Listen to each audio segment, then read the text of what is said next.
I have a weird question for you. Why have there been no great women artists?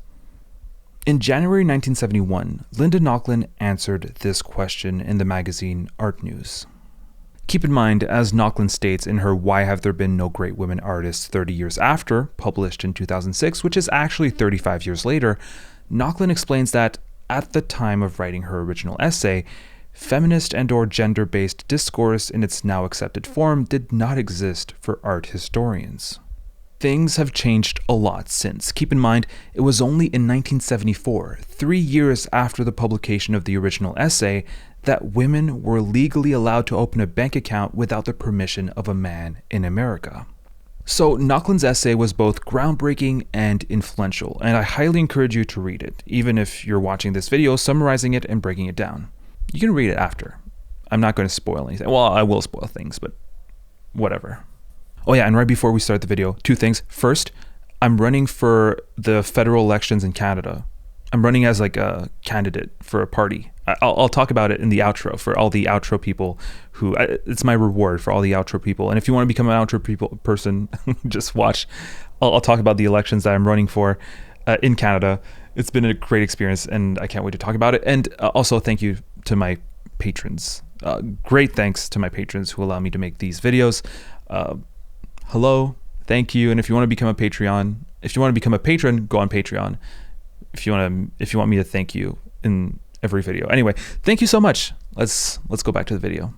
All right, so if you know, as I did, that Linda Nochlin was a feminist art historian and hadn't read this text, as I didn't, then you might assume that Nochlin's answer to the question, why have there been no great women artists, is to say, yes, actually, there have been great women artists. I have a book here. Hold on. It's pretty big. Right here. It's called Great Women Artists, but like the women is crossed because like they're just great artists, you know?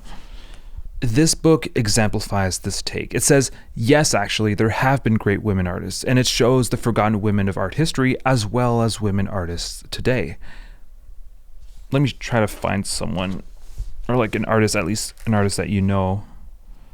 So a lot of like artists, oh, actually, yes. Okay, we found one. Yeah, here's an artist an artwork from 2004 and one from 1925. It's Hannah Hoke. I think that's how you spell her name or pronounce her name. A Dadaist. I talked about her in one of my video on Dadaism. There you go. Hannah Hoke and Lubena Himid. I was reading upside down. I can read. I was just reading upside down. It was difficult. So yes, here's an example of this. All right. It's not the greatest example because Hannah Hoke was like in the 20th century, and we often talk about women during the 19th century and before who are less present. In the 20th century, they're more and more present. But yeah, anyway, you get the point. However, Linda Nochlin not only takes another path to answer the question, but also comments on the attempts at finding the rare tokenized women artist of the past. All right, let's jump into her essay. She starts by stating, and this is really the core of her essay, that the feminist revolution ultimately must come to grips with the intellectual and ideological basis of the various intellectual disciplines in the same way that it questions the ideologies of present social institutions. She mentions ideology and quickly quotes John Stuart Mill, who suggested that we often accept whatever is as natural. Taking the ways in which we live, in which we organize, and our social dynamics as natural is the work of ideology, and Nochlin seeks to question exactly that, not only in our present social institutions, but also in intellectual disciplines and, in this case, art history. In the field of art history, the white Western male viewpoint, unconsciously accepted as the viewpoint of the art historian, may, and does, prove to be inadequate, not merely on moral and ethical grounds or because it is elitist, but on purely intellectual ones. We shouldn't be surprised, but Nochlin identifies the ideological biases of Western art history in its viewpoint, which is always assumed to be Western, white, and male. This is unquestionably true. Statistically, at least one of you is a white guy feeling very offended by the statement that art history is a discipline that centers white Western guys. I don't care how you identify politically, art history is the history of white guys. But the question doesn't only apply to art history, because the implication of the question actually reads, according to Nochlin, well, if women really are equal to men, why have there never been any great women artists, or composers, or mathematicians, or philosophers, or so few of the same? The implied answer to the question, why have there been no great women artists, is there are no great women artists because women are incapable of greatness. So this is where, instinctively, we grab a book on women artists in art history and say, actually, however, quite surprisingly, Nochlin criticizes this reaction. By this reaction, I mean grabbing a book and say, hey, there's actually been women artists in art history. The fact of the matter is that there have been no supremely great women artists, as far as we know, although there have been many interesting and very good ones who remain insufficiently investigated or appreciated. Nor have there been any great Lithuanian jazz pianists, nor Inuit tennis players, no matter how much we might wish there had been. That this should be the case is regrettable, but no amount of manipulating the historical or critical evidence will alter the situation. Nor will accusations of male chauvinist distortion of history. The fact, dear sisters, is that there are no women equivalents for Michelangelo or Rembrandt, Delacroix or Cézanne, Picasso or Matisse, or even in very recent times for de Kooning or Warhol, any more than there are black American equivalents for the same. Nochlin bites the bullet and says, yes, it's true, there hasn't been great women artists in history. She even says that this isn't the problem of a male chauvinist distortion of history. So, what is it then? Why have there been no great women artists? If it's not our history books that are biased, and if it's not innate for women to not be great artists, what is it then? Here's the most famously quoted passage of the essay. The fault, dear brothers, lies not in our stars, our hormones, our menstrual cycles, or our empty internal spaces, but in our institutions and our education. Education understood to include everything that happens to us from the moment we enter this world of meaningful symbols, signs, and signals. The miracle is, in fact, that given the overwhelming odds against women, or blacks, that so many of us have managed to achieve so much sheer excellence in those bailiwicks of white masculine prerogative like science, politics, or the arts. Alright, so starting from now, I'll try to quote the essay a little less. I know it can be a bit heavy, so let me show you art. I'll show you an artist, a woman artist from the 70s that I absolutely love and on whom I already made a video about. Though it was demonetized and can't be found on YouTube because it's, well, a woman making nudes, but the nudes are men, and YouTube doesn't like that. See, it fits in with the video, you'll see. Her nudes of Paul Rosano, especially this one, Imperial Nude, call back to the traditional nude which always places women as objects, while very often it was men who painted them and men who looked at them. I don't know if Sylvia Sleigh is a great artist, though she's definitely one of my favorites. The whole conversation about what makes an artist great is one of a past era, as Nochlin notes, but there is a mythology surrounding great artists which is harmful for women. So let's talk about the myth of great artists. With the myth of the great artist often comes the myth of genius or talent, as Nochlin calls it. The myth of genius is that genius is innate in some people and that no matter what, it will manifest itself because it's so strong in some artists. She brings up several artists who, within their myths as artists, have the genius myth which legitimizes the artist's greatness. This genius can often be found when the artist is young, as it was made evident with Courbet, Giotto, Mantegna, Goya, Poussin, Monet, Michelangelo, and of course, Picasso. It is no doubt true, for example, that the young Picasso passed all the examinations for entrance for the Barcelona and later to the Madrid Academy of Art at the age of 15 in but a single day.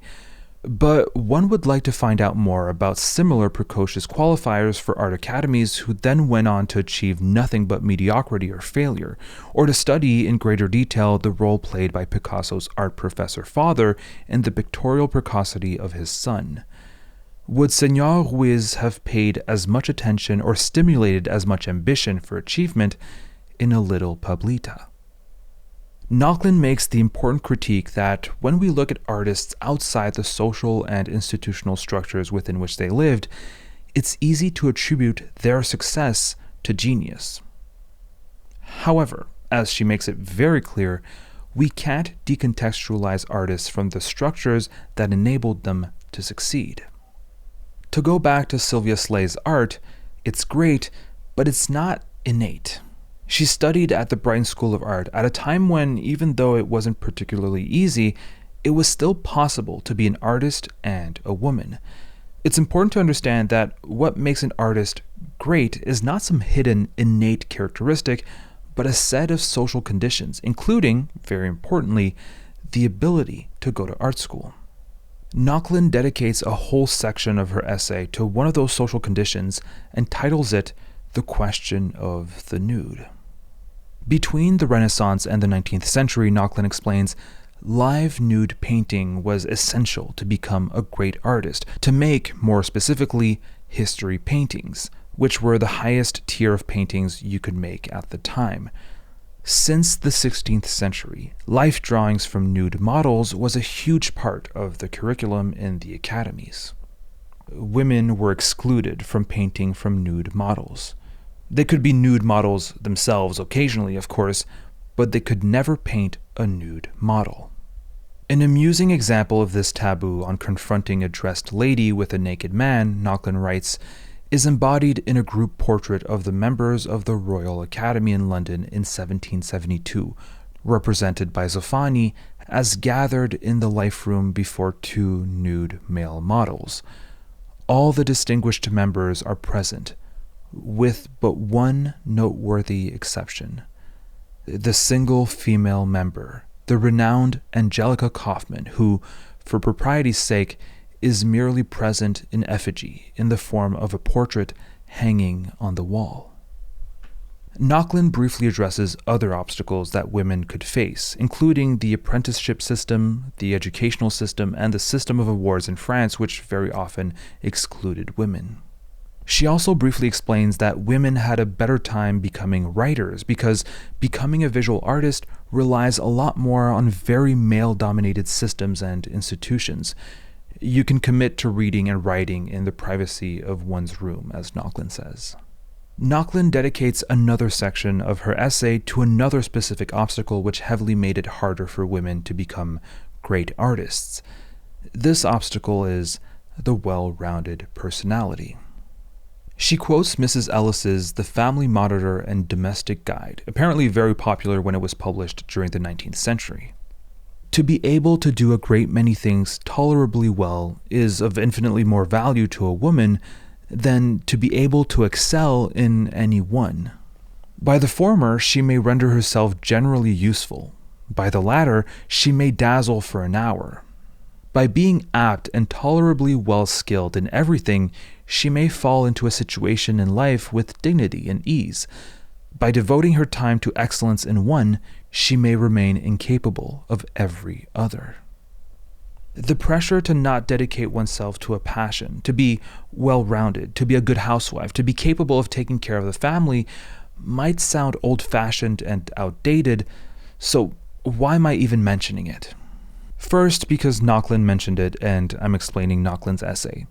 Second, it's to explain why there haven't been great women artists in history, and women having to choose family over career was a huge factor in that.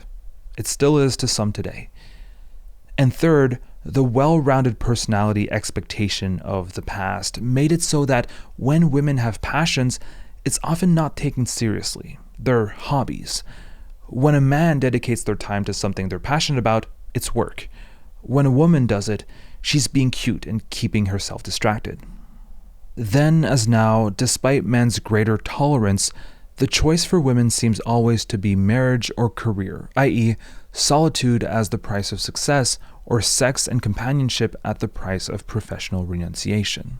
Especially in the art world, giving up distractions and obligations of family life is pretty important to dedicate yourself entirely to the production and development of your career. Men were able to do that with the support of their wives for centuries without having to compromise, but women have to sacrifice a lot, including the pleasures of sex or companionship, their womanhood, or their sexual role. Alright, we get it, Sean. You don't need to simp for women. You don't need to white knight them. You don't need to be so performative. Women could make art in the past for institutional reasons. We all know that. It's not really revolutionary, is it? So, what are we supposed to do now? Great question. In the 30 Years Later essay, Nochlin quotes herself from the 1988 introduction of her book, Women, Art, and Power. It's a good quote.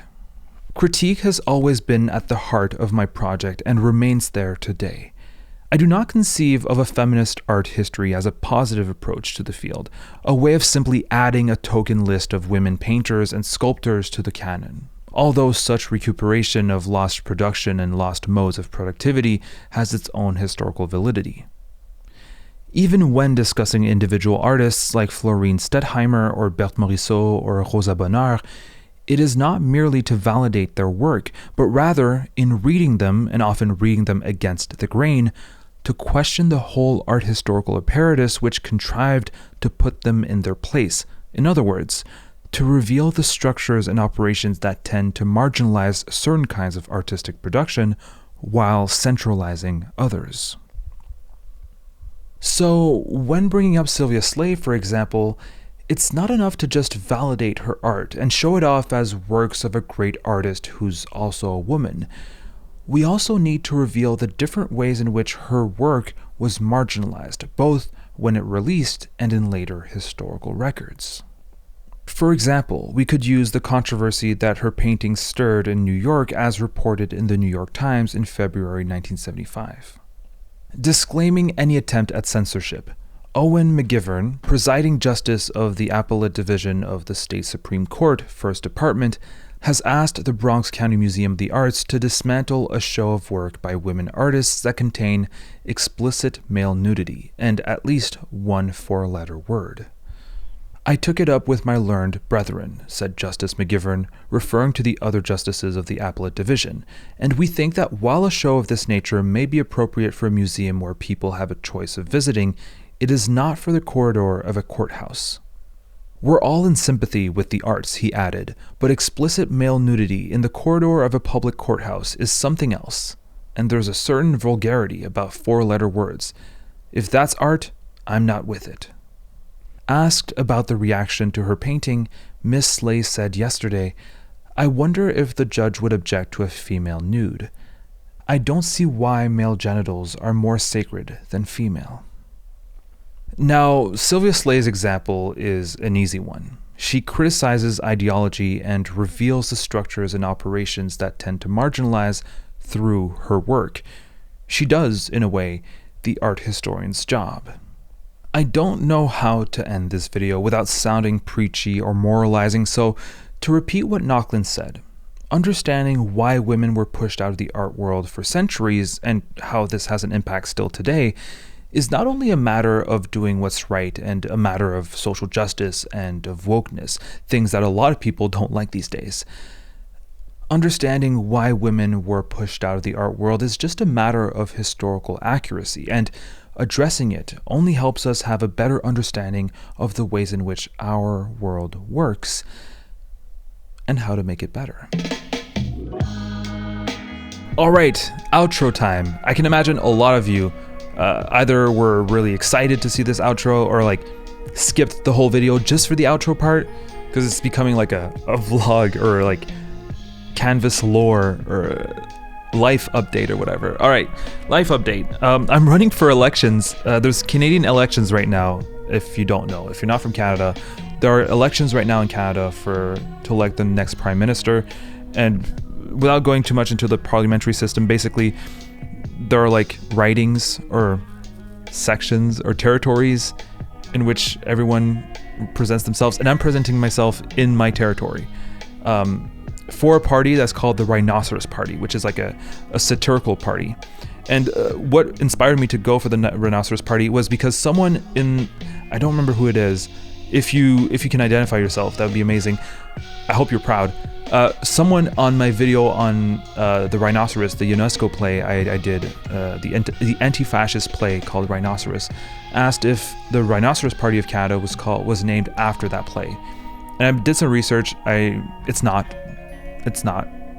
which is good because rhinoceroses in that play are fascists, and I don't want to align myself with a fascist party, obviously not.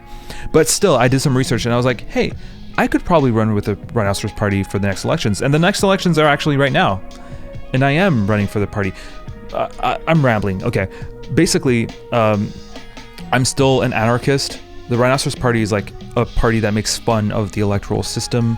And I've been going, I guess, pretty hard on like an anti-capitalist rhetoric. And I've been doing it in the media, in public debates with other candidates. It's been a lot of fun. And the Rhinoceros Party is a satirical party, so we're making a lot of jokes. One of like the main promises of our party is to abolish the law of gravity because it keeps holding us down. That's one of the like jokes and promises that we make, but like we also have, I don't know, we have the ability to make any promises that we want, and I've been having a lot of fun. And okay, all of this to say, next video will be me talking about this experience, talking about the Rhinoceros Party, talking about my experience running with it, my experience talking to people about it, my experience with confronting people with the electoral system, with confronting people with anti-capitalist rhetoric. Anyway, it's going to be like a fun video. It's going to be very different from what I usually do, but I'm pretty excited for it. I'm going to a road trip because my territory that I'm running for is really big. So I'll explain during that road trip, and I'll show you a bit my territory. It's beautiful. It's called Gaspésie. Anyway, that was a lot, right? Well, stay tuned for next. My elections are on the 28th. If you're in the riding of Gaspésie, Île-de-la-Madeleine, Listigouche, which is my riding, please vote for me. Please vote for the Rhinoceros Party, Sean Grenier Rhinoceros Party. If you're not, you can look up Sean Grenier Parti Rhinocéros. All my promises are in French because I live in Quebec. But if you want to follow my Facebook page and share that stuff, I don't know how many people there are left right now in the outro because I've been rambling. But if you want to share that, it would be really, really funny. Though I don't know why you would share it because it's in French and people won't understand. But anyway, you can at least like and follow and like my posts so that way the algorithm on Facebook can push my posts and get them to reach a bit more people so that I get more votes. Anyway, okay. I'll link the Facebook page on in the comments, I guess. And as always, I'd like to thank all the patrons who are probably done scrolling by me right now. But I want to thank them because they're really important in my heart and for the perpetuation of this channel. So thank you all the patrons, and especially Roan Brendel, X Towns, Jeff, who are the top tier patrons. Thank you to the three of you and to all the other patrons. I don't know how many of you there are, but it's extremely appreciated. So if you want to, you can like as well, subscribe and comment. All these really help. But yeah, Patreon is like top tier help. Obviously. All right. Enough. I'm getting tired. It's 11 a.m. 11 p.m. Sorry. See how tired I am? Okay. I hope you enjoyed the video. Read Linda Nochlin's essay. Fascinating stuff. All right. And the fascist video. No, the video on fascism. It's not a fascist video. The video on fascism is coming eventually. I've just been really busy with running a electoral campaign. But yeah, it's coming. All right. Goodbye. Thank you for watching through this whole outro and the whole video. Don't forget to comment. Goodbye.